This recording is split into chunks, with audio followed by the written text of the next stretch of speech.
જિલ્લામાં આજે પણ સવારથી વરસાદી માહોલ જામ્યો છે। જિલ્લાના તમામ તાલુકાઓમાં નોંધપાત્ર વરસાદ વરસ્યો। જિલ્લાની સૌથી મોટી દમણગંગા નદી પર આવેલા મધુબન ડેમના કેચમેન્ટ વિસ્તારમાં વરસેલા ભારે વરસાદના કારણે ડેમમાં પાણીની ભરપૂર આવક યથાવત છે। સવારથી બપોર સુધી કપરાડા તાલુકામાં 3 ઇંચથી વધારે વરસાદ ખાબક્યો હતો। આથી ડેમમાં પાણીની ભરપૂર આવક થઈ। ધોધમાર વરસાદના કારણે ડેમમાં 43,000 ક્યુસેકથી વધુ પાણીની આવક થઈ હતી। આથી ડેમના 6 દરવાજા ખોલી ડેમમાંથી 30,000 ક્યુસેકથી વધુ પાણી દમણગંગા નદીમાં છોડવામાં આવ્યું હતું, જેના કારણે દમણગંગા નદી બે કાંઠે વહી રહી છે। હવે વાત કરીએ દ્વારકા ખાતે આવેલા નાગેશ્વર જ્યોતિર્લિંગમાં ભક્તોની ભારે ભીડ ઉમટી। દૂર દૂરથી ભક્તો દર્શને પહોંચ્યા છે। શ્રાવણ માસના પહેલા દિવસે ભક્તોએ મહાદેવના દર્શન કરી ધન્યતા અનુભવી। ભાવિકોએ મહાદેવની પૂજા अर्चना કરી। અહીં નાગ नागणीના जोड़ा चढ़ावવાનું विशेष महत्व है। यहाँ पे नाग नागिन का जोड़ा चढ़ाने के अर्पित करने से महादेव को हमें कुंडली के मुख्य दोष काल सर्प दोष से निवारण मिलता है। तो हमने भी यहाँ पे आके नाग नागिन का जोड़ा चढ़ाया, महादेव की पूजा अर्चना की। नागेश्वर ज्योतिर्लिंग के दर्शन प्रथम दिन श्रावणमास के प्रथम दिन हमें महादेव के दर्शन करने का अवसर प्राप्त हुआ। ये हमारा बहुत बड़ा सौभाग्य है।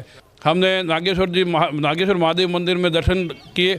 यहाँ आके हमें ऐसा लगा जैसे साक्षात महादेव के साथ बैठे हैं। नंदीश्वर से हमने हूबहू बातचीत की। पावागढ़ दर्शन माटे जता भक्तों माटे महत्वना समाचार सामे आव्या छे। पावागढ़ रोपवे सेवा 28 जुलाई थी बंद, 28 जुलाई थी 1 ऑगस्ट सुधी बंद रहेशे। मेंटेनन्सना कारणे रोपवे सेवा बंद रहेशे। आगामी 2 ऑगस्ट थी रोपवे सेवा राबेता मुजब कार्यरत थशे। सापुतारा खाते धोधमार वरसाद नोंधायो छे। धोधमार वरसाद वरसता वातावरणमां ठंडक प्रसरी छे। सापुतारा खाते प्रवासीओए पण वरसादनो आनंद माण्यो। वरसादने लईने खेडूतोमां खुशीनो माहोल पण छवायो छे। आवतीकालथी मोन्सून फेस्टिवल पण અહીં શરૂ થઈ રહ્યો છે, જેને લઈને પ્રવાસીઓનો ધસારો જોવા મળ્યો। સુરતના મહુવા તાલુકાના દેદવાસણ ગામના શિક્ષક દંપતીના દીકરાએ માતા પિતાનું નામ રોશન કર્યું। ગુજરાત સરકારની કોમર્શિયલ પાયલોટ લોન સહાયની કોમર્શિયલ સહાયની આદિજાતિ પરિવારના મિલનને પોતાનું સ્વપ્ન સાકાર કર્યું। નોંધનીય છે કે કોમર્શિયલ પાયલોટ બની મિલને અન્ય યુવાનોને પ્રેરણા આપી છે। મિલન પટેલ હાલ ઇન્ડિગો એરમાં પાયલોટ તરીકે પસંદગી પામ્યો છે અને થોડા દિવસોમાં જ ફરજ પર હાજર થશે। મિલને એરોનોટિકલ એન્જિનિયરિંગનો અભ્યાસ કર્યો છે। મિલને જણાવ્યું કે રાજ્ય સરકારના આદિજાતિ વિકાસ નિગમ દ્વારા મળતી 25 લાખની કોમર્શિયલ પાયલોટ લોન સહાય યોજના વિશે માહિતી મળી। ત્યારબાદ માંડવી તાલુકાના प्रायोजना वहीवटदारनी कचेरीमां जरूरी दस्तावेजों साथे अरजी करी अने थोड़ा ज समयमां लोन मंजूर थई गई। आर्थिक सहाय मळता अमेरिका जईने कोमर्शियल पायलटनो अभ्यास अने तालीम मेळवी। मिलन तमाम लोको माटे एक प्रेरणारूप उदाहरण बन्यो छे। तो सरकार तरफथी मळती योजनाए मिलनना सपनाने પાંખો आपी। एना माटे आगळ स्टेप्स लीधा अने एमां बीजुं एक इन्फॉर्मेशन अमने जाणवा मळी कि गुजरात सरकार द्वारा आदिजाति निगम थ्रू अमने जे कमर्शियल पायलट बनवा मांगे छे ए सहाय करे छे, जे 25 लाखनी लोन आपे छे। तो ए पण अमे सहायता लीधी अने त्यार पछी हूँ अमेरिका कमर्शियल पायलट ट्रेनिंग माटे गयो अने त्यांथी आव्या पछी हूँ इंडियामां लाइसन्स कन्वर्ट करावीने इंडियन लाइसन्स लीधुं। पहेला नाना हता त्यारे विचार के पायलट बनवुं ए बहु डिफिकल्ट छे, पण ज्यारे आ रीते बहार निकळ्या तो खबर पड़ी कि एटलू डिफिकल्ट नहीं, कारण के आ योजना माटे सरकार आपने घणी सहाय करे छे। अने घणीवार एवुं गामना लोको के गामना स्टूडंट्स के जे बेकवर्ड एरिया में रहता है ते लोकोने एवुं लागे छे कि भाई जे शहर में रहता होय अथवा ए रीतना लोको होय ए लोकोने ज आ बधी इन्फॉर्मेशन मळे छे अने ए लोको आगळ वधी शके, पण ए वस्तु जरूरी नहीं। સુરતની અહીં કતારગામમાં 19 વર્ષીય શિક્ષિકાના આપઘાત કેસ બાદ યુવતીઓમાં જાગૃતતા આવે તે માટે મૃતક યુવતીના પરિવાર અને પાટીદાર સમાજ દ્વારા શક્તિ સાથે સંવાદ કાર્યક્રમનું આયોજન કરવામાં આવ્યું હતું। આ કાર્યક્રમમાં 1100 દીકરીઓને સેલ્ફ ડિફેન્સની તાલીમ આપવામાં આવી। કાર્યક્રમમાં શહેર પોલીસ કમિશનર અનુપમસિંહ ગહેલોતની ખાસ ઉપસ્થિતિ હતી।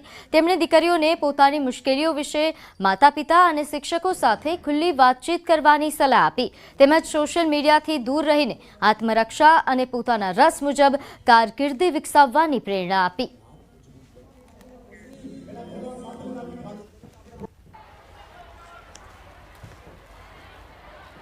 આ દીકરી 1100 થી વધારે દીકરીઓને કરાટેની તાલીમ આપી અને પ્રોત્સાહન આપવામાં આવ્યું ને આજ રોજ આદરણીય શ્રી પોલીસ કમિશનર સાહેબ પણ આજે કાર્યક્રમની અંદર હાજર રહ્યા છે અને તેઓએ પણ દીકરીઓને પ્રોત્સાહન આપીને સમગ્ર સુરતની અંદર નહીં સમગ્ર ગુજરાતની અંદર આ પ્રકારના દીકરીઓ સાથે કોઈ પણ સમાજની દીકરી સાથે કોઈ પણ આવા કાર્ય આવું હીન કૃત્ય ન થાય એના માટે પ્રોત્સાહન આપવામાં આવ્યું છે। ખાસ જે અમારા પરિવારની આ દીકરીનો જે અઘટિત બનાવ બન્યો છે, ફરીવાર સમાજમાં આવો કોઈ બનાવ ન બને એ માટેની ખાસ પરિવાર એક લાગણી ઈચ્છે છે અને એના માટે વિશેષ આ કાર્યક્રમનું આયોજન કરવામાં આવ્યું છે। શક્તિ યુનિવર્સિટીનો ત્રીજો પદવીદાન સમારોહ યોજાયો। 27 જુલાઈના રોજ યોજાશે આ સમારોહ, જ્યાં પંડિત દીનદયાલ ઓડિટોરિયમ ખાતે યોજાનાર સમારોહમાં મુખ્ય અતિથિ તરીકે રક્ષામંત્રી રાજનાથસિંહ ઉપસ્થિત રહેશે। સાથે યુનિવર્સિટીના ચાન્સેલર અને રેલવે મંત્રી અશ્વિની વૈષ્ણવ પણ હાજર રહેશે। સમારોહમાં 7 વિદ્યાર્થીઓને ગોલ્ડ મેડલ અને વિશિષ્ટ એવોર્ડથી સન્માનિત કરાશે। કુલ 194 વિદ્યાર્થીઓને સ્નાતકની ડિગ્રી એનાયત કરાશે। भारत के माननीय रक्षा मंत्री श्री राजनाथ सिंह जी मुख्य अतिथि होंगे, जबकि यूनिवर्सिटी के कुलाधिपति और भारत के रेल मंत्री, सूचना एवं प्रसारण मंत्री, इलेक्ट्रॉनिक्स एवं इंफॉर्मेशन टेक्नोलॉजी मंत्री श्री अश्विनी वैष्णव जी इस समारोह की अध्यक्षता करेंगे। सेंट जेवियर स्कूले वसूलेल વધુ ફી પરત ચૂકવવા આદેશ। જિલ્લા શિક્ષણ અધિકારીએ નોટિસ ફટકારી ફી પરત કરવા માટે આદેશ કર્યો છે। સેન્ટ જેવિયર્સ લોયલા સ્કૂલે એફઆરસીએ નક્કી કરેલી ફી કરતાં વધુ ફી વસૂલી હોવાનું સામે આવ્યું હતું, જેને લઈને હવે આ કાર્યવાહી કરવામાં આવી। એફઆરસીએ નક્કી કરેલ 22,000ની સામે 39,000 ફી વસૂલાતી હતી। 17,000 જેટલી ફી વાલીઓને પરત આપવા માટે આદેશ આપવામાં આવ્યા છે। શાળા દ્વારા કરાયેલા ખુલાસાને ડીઓએ માન્ય ન રાખ્યો। શાળાને આ બાબતે સૂચના આપી છે કે જે વિદ્યાર્થીઓની ફીસ તમે લઈ લીધી છે તેને સરભર કર્યા બદલની સામે વાલીની સાઈન લો અથવા પરત આપો અને એ પ્રકારના આધારો સાથે કચેરીમાં અહીંયા જાણકારી આપો। 1 સપ્તાહનો તેમને સમય આપવામાં આવેલો છે।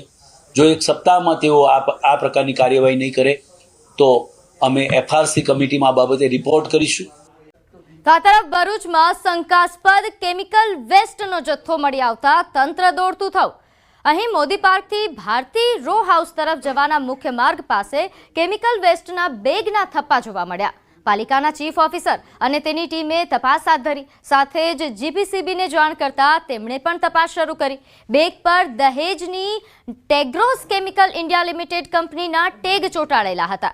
જો આ કેમિકલ પદાર્થ માનવ સ્વાસ્થ્ય માટે હાનિકારક સાબિત થાય છે તો તે સંબંધિત કંપની સામે કાયદેસરની કાર્યવાહી હાથ ધરાશે। એની સ્લીપ મારેલી છે, એમાં Tagros chemical India private limited બતાવે છે। આ કોણ નાખી ગયું છે એની અમે તપાસ કરી રહ્યા છીએ। સાથે સાથે એમાં મટીરિયલ માટે કોલસો મોઇસ્ચર સેમ્પલ એવું લખેલું છે, એટલે પ્રાથમિક દ્રષ્ટિએ આ કોઈ ઇન્ડસ્ટ્રીઝનો કોલસાનો સેમ્પલ હોય એવું લાગે છે। અમે જીપીસીબીનો પણ સંપર્ક કર્યો છે।